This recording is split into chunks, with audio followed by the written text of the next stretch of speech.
Imagine करो कि तुमने एक अंडा लिया और उसे अच्छे से फेंट दिया। पीला हिस्सा और सफेदी पूरी तरह मिक्स हो गए। अब अगर कोई तुमसे कहे कि इसे फिर से पहले जैसा बना दो, पीला अलग सफेदी अलग, बिल्कुल वैसा जैसा कच्चे अंडे में होता है, तो क्या तुम कर पाओगे? नहीं। एक बार चीजें पूरी तरह मिल जाएं, उन्हें पुराने रूप में वापस लाना लगभग नामुमकिन होता है। अब सोचो, अगर तुमने कभी कच्चा अंडा देखा ही ना हो और तुम्हें हमेशा सिर्फ फेंटा हुआ अंडा ही दिखाया गया हो, क्या तुम सिर्फ उस मिश्रण को देखकर समझ पाओगे कि वह पहले कैसा था? शायद नहीं।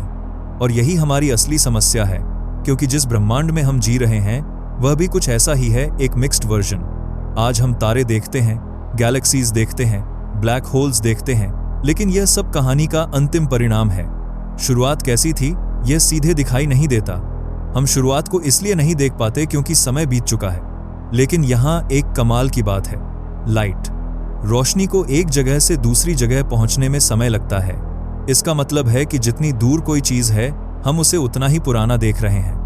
अगर कोई गैलेक्सी हमसे अरबों लाइट ईयर्स दूर है, तो हम उसे आज जैसा नहीं बल्कि वैसा देख रहे हैं जैसा वह तब थी जब उसका प्रकाश हमारी ओर चला था। यानी हम सच में अतीत को देख रहे हैं। यह कोई साइंस फिक्शन नहीं, यह फिजिक्स है।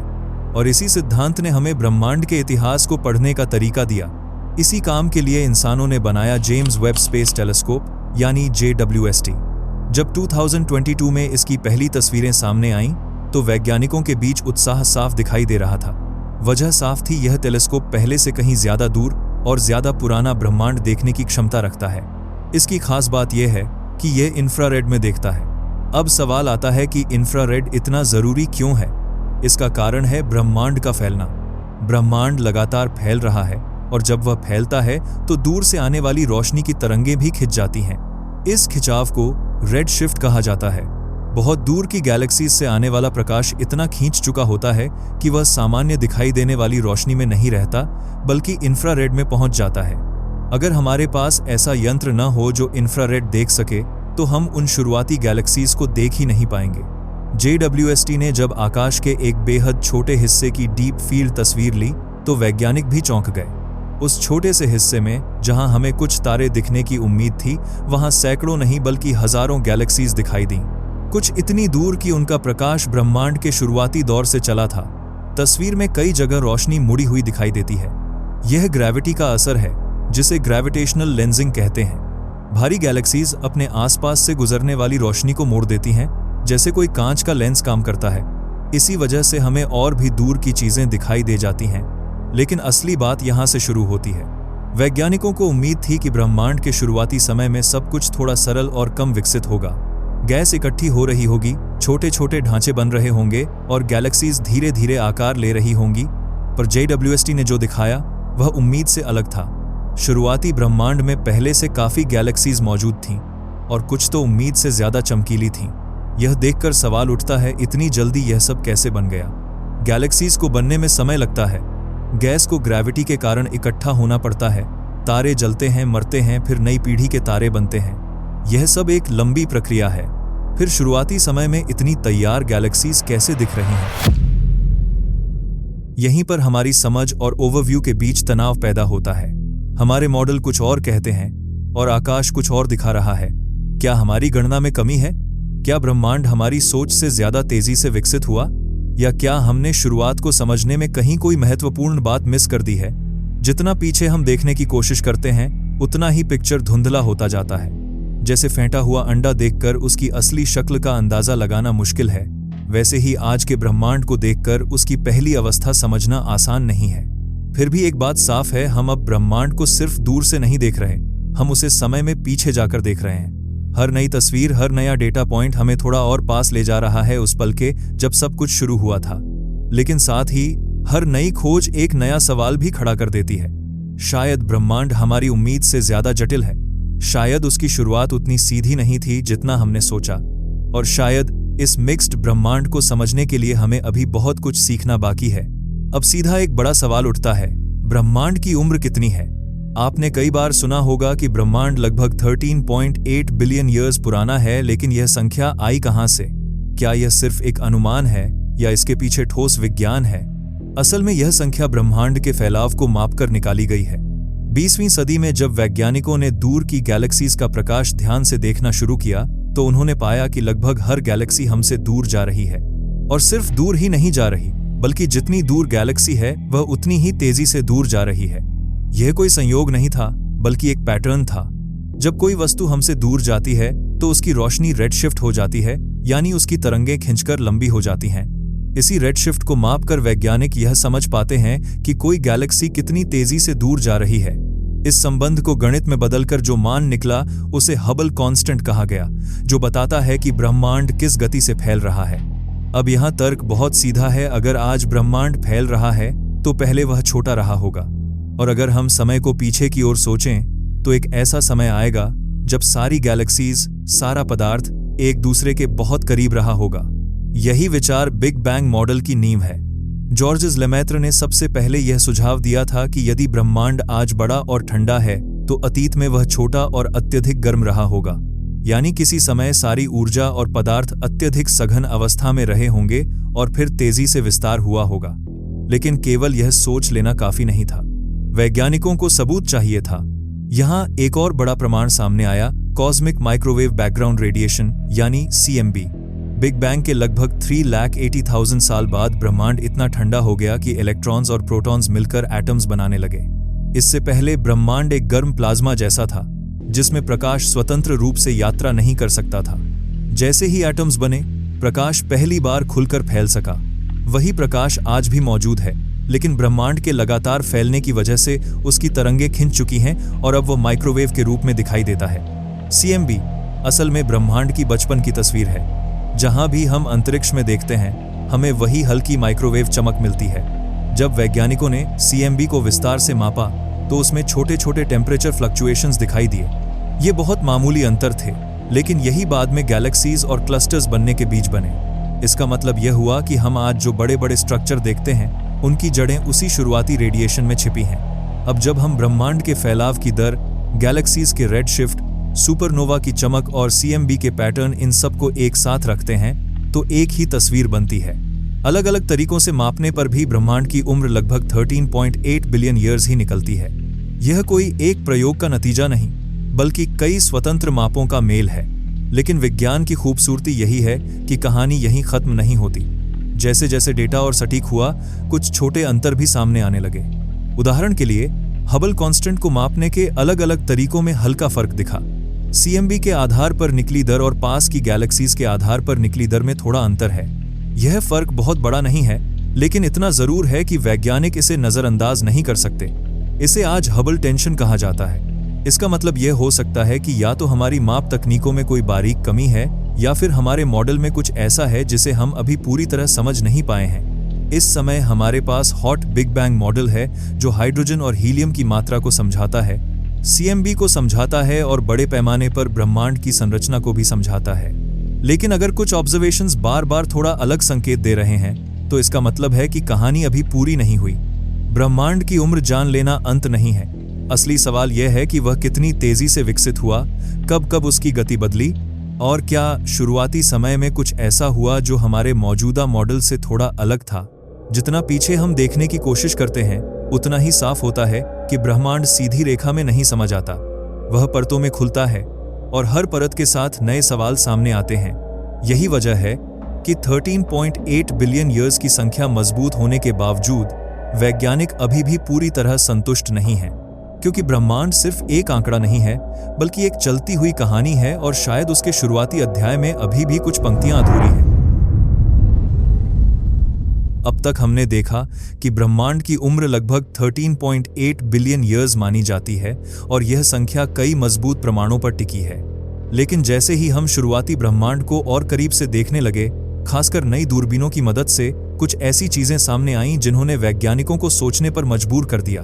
सबसे बड़ा झटका तब लगा जब JWST ने उन गैलेक्सीज को देखा जो ब्रह्मांड के जन्म के सिर्फ कुछ 100 मिलियन साल बाद की थीं। वैज्ञानिकों की उम्मीद थी कि उस समय तक ब्रह्मांड अभी तैयारी की अवस्था में होगा। गैस के बादल धीरे धीरे ग्रेविटी के कारण इकट्ठा हो रहे होंगे, छोटे छोटे ढांचे बन रहे होंगे और पहली गैलेक्सीज बस आकार ले रही होंगी। लेकिन जो तस्वीर सामने आई वह इससे कहीं ज्यादा परिपक्व थी। कई शुरुआती गैलेक्सीज उम्मीद से ज्यादा बड़ी और ज्यादा चमकीली दिखीं। इसका मतलब यह था कि उनमें या तो बहुत सारे तारे पहले ही बन चुके थे, या फिर कोई और ऊर्जा स्रोत उन्हें असामान्य रूप से चमका रहा था। यह समस्या सीधी थी, गैलेक्सीज को बनने में समय लगता है। गैस के बादलों को ग्रेविटी के कारण सिकुड़ना पड़ता है, घनत्व बढ़ता है, फिर तारे जन्म लेते हैं। तारे अपने जीवन में न्यूक्लियर फ्यूजन के जरिए ऊर्जा पैदा करते हैं, भारी तत्व बनाते हैं और अंत में फटकर अगली पीढ़ी के तारों के लिए सामग्री छोड़ते हैं। यह पूरी प्रक्रिया लाखों करोड़ों साल लेती है। ऐसे में यदि ब्रह्मांड के जन्म के कुछ ही 100 मिलियन साल बाद हमें इतनी विकसित गैलेक्सीज दिख रही हैं, तो सवाल उठता है कि यह सब इतनी तेजी से कैसे हुआ? क्या शुरुआती ब्रह्मांड में पदार्थ ज्यादा तेजी से इकट्ठा हुआ? क्या ग्रेविटी ने अपेक्षा से ज्यादा मजबूत भूमिका निभाई? या फिर हमारे मॉडल में समय सीमा को लेकर कुछ कमी है? इसी के साथ एक और रहस्य सामने आया, सुपरमैसिव ब्लैक होल्स। आज हम जानते हैं कि लगभग हर बड़ी गैलेक्सी के केंद्र में एक विशाल ब्लैक होल मौजूद है, जिसका द्रव्यमान हमारे सूर्य से लाखों या करोड़ों गुना अधिक हो सकता है। लेकिन जब JWST और अन्य टेलीस्कोप्स ने बहुत शुरुआती गैलेक्सीज के केंद्रों में भी ऐसे ब्लैक होल्स के संकेत देखे, तो समस्या और गहरी हो गई। सामान्य समझ यह कहती है कि छोटे स्टेलर ब्लैक होल्स, जो भारी तारों के ढहने से बनते हैं, धीरे धीरे पदार्थ निगलकर बड़े होते जाते हैं। लेकिन इस प्रक्रिया की भी एक सीमा है। ब्लैक होल जितनी तेजी से पदार्थ खाता है, उतनी ही तेजी से उसकी एक्रीशन डिस्क चमकती है और वह प्रकाश बाहर की ओर दबाव डालता है। यह सीमा एडिंगटन लिमिट के नाम से जानी जाती है। इसका मतलब है कि कोई ब्लैक होल अनंत गति से नहीं बढ़ सकता। फिर शुरुआती ब्रह्मांड में इतने कम समय में इतने बड़े ब्लैक होल्स कैसे बन गए? क्या वे सामान्य स्टेलर ब्लैक होल से विकसित हुए या वे किसी और तरीके से बने? कुछ वैज्ञानिकों ने सुझाव दिया कि शुरुआती ब्रह्मांड में घनत्व इतना अधिक था कि विशाल गैस बादल सीधे ढहकर बड़े ब्लैक होल्स बन गए हों, बिना पहले तारा बने। इसे डायरेक्ट कोलैप्स का विचार कहा जाता है। यह संभावना मॉडल को बचा सकती है, लेकिन इसके भी ठोस प्रमाण अभी सीमित हैं। शुरुआती गैलेक्सीज की असामान्य चमक के लिए एक और व्याख्या सामने आई। संभव है कि उनकी चमक सिर्फ तारों की वजह से नहीं, बल्कि सक्रिय ब्लैक होल्स की वजह से हो। जब ब्लैक होल अपने आसपास की गैस को तेजी से खींचता है, तो गैस सीधे अंदर नहीं गिरती, बल्कि घूमते हुए गर्म होती है और अत्यधिक चमक पैदा करती है। इससे पूरी गैलेक्सी अपेक्षा से ज्यादा चमकीली दिख सकती है। यदि ऐसा है, तो शायद हमें बहुत अधिक तारों की कल्पना करने की आवश्यकता नहीं है। इससे मॉडल और अवलोकन के बीच का अंतर कुछ हद तक कम हो सकता है। फिर भी पूरी कहानी अभी साफ नहीं है, क्योंकि जितना ज्यादा डेटा आता है, उतने नए सवाल भी उठते हैं। क्या शुरुआती ब्रह्मांड हमारे अनुमान से ज्यादा सक्रिय था? क्या पदार्थ ने उम्मीद से तेजी से संरचनाएं बनाई? या फिर हमारी गणना में कहीं कोई बुनियादी मान्यता अधूरी है? यही वह जगह है जहां विज्ञान रोमांचक बन जाता है। हमारे पास एक मजबूत ढांचा है, बिग बैंग मॉडल, लेकिन उसके अंदर कुछ हिस्से ऐसे हैं जिन्हें और सटीक करने की जरूरत है। शायद समस्या हमारे मॉडल में है, या शायद हमारे अवलोकनों की व्याख्या में। हो सकता है कि आने वाले वर्षों में JWST और अन्य उपकरण हमें और स्पष्ट तस्वीर दें। लेकिन फिलहाल एक बात तय है, शुरुआती ब्रह्मांड उतना सरल नहीं था जितना कभी सोचा गया था। वह तेज, सक्रिय और ऊर्जा से भरा हुआ था, और जितना हम उसे समझने की कोशिश करते हैं, उतना ही एहसास होता है कि उसकी शुरुआत की कहानी अभी पूरी तरह सुलझी नहीं है।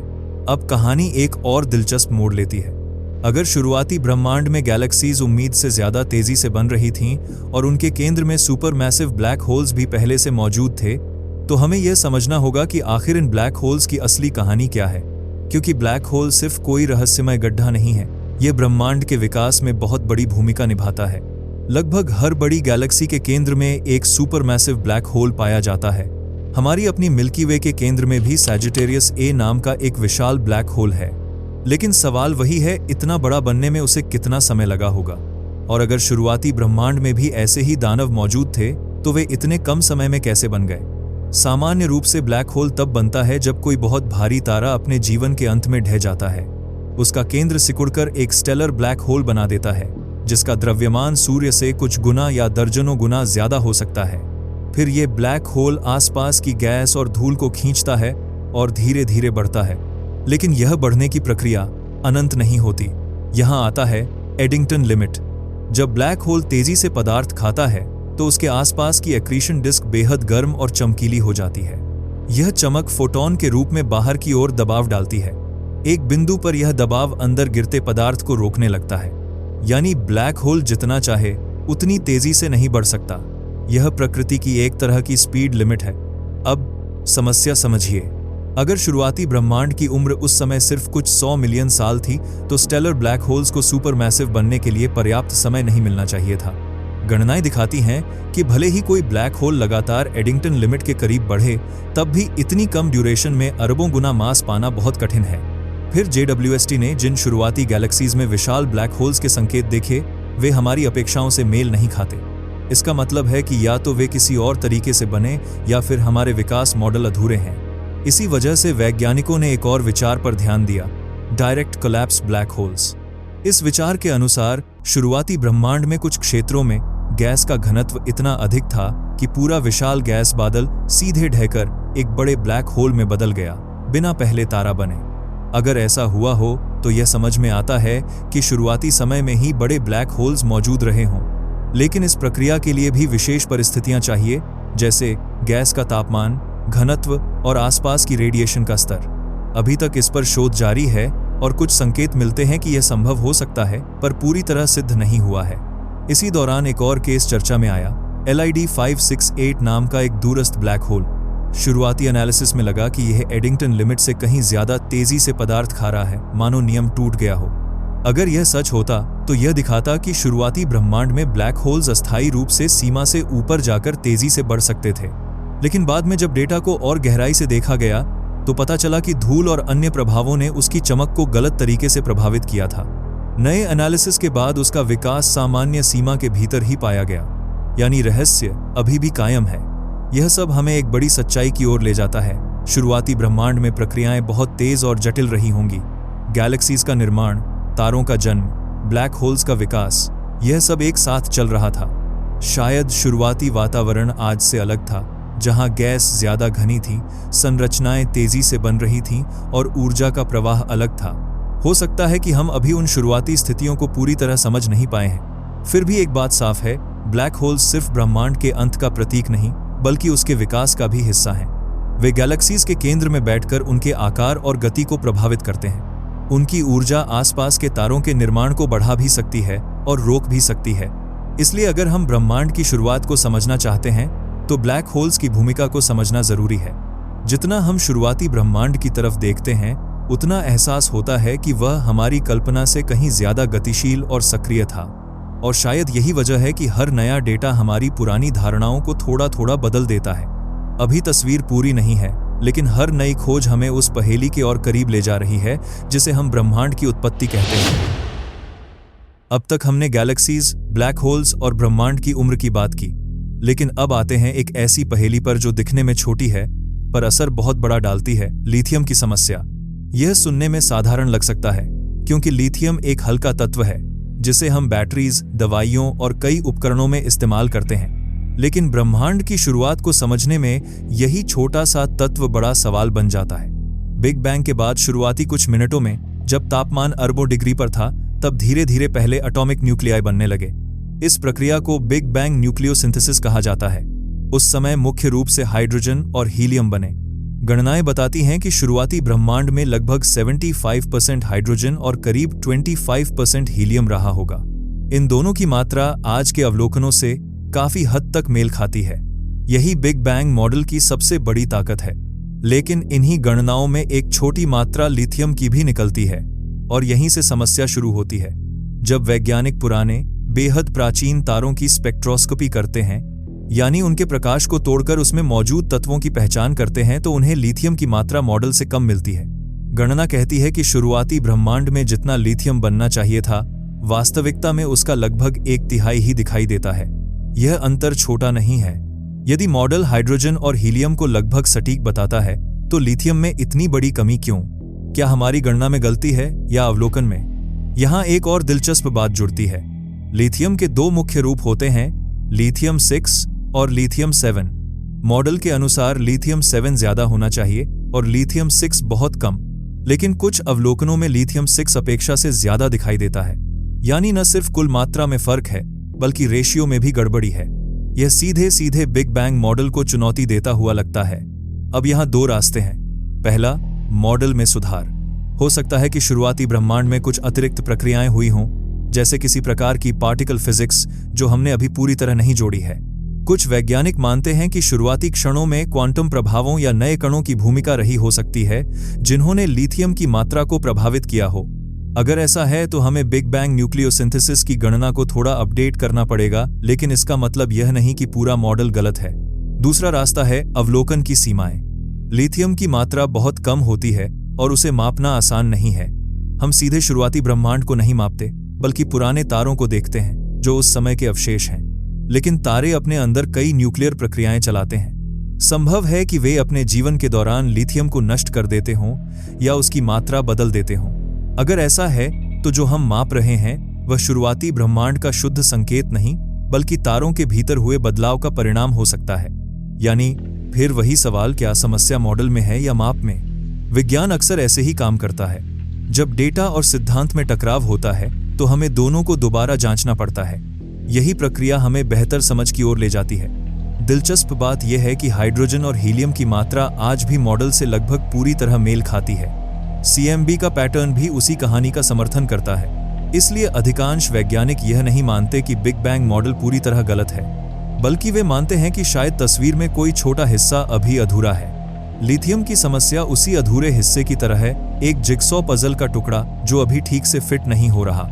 आखिर में बात फिर उसी जगह लौटती है जहां से हमने शुरुआत की थी।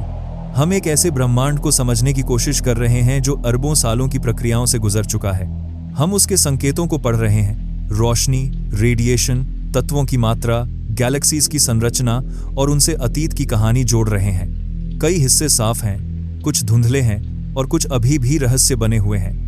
लेकिन एक बात तय है, हम पहले से कहीं ज्यादा करीब हैं उस पल को समझने के जब सब कुछ शुरू हुआ था। शायद आने वाले वर्षों में बेहतर टेलीस्कोप्स, नए प्रयोग और ज्यादा सटीक डेटा हमें लिथियम की पहेली भी सुलझाकर दे देंगे। और जब वह टुकड़ा भी अपनी जगह पर आ जाएगा, तब शुरुआती ब्रह्मांड की तस्वीर और साफ हो जाएगी। तब तक यह खोज जारी है, क्योंकि यह सिर्फ ब्रह्मांड की कहानी नहीं है, यह हमारी अपनी शुरुआत की कहानी भी है।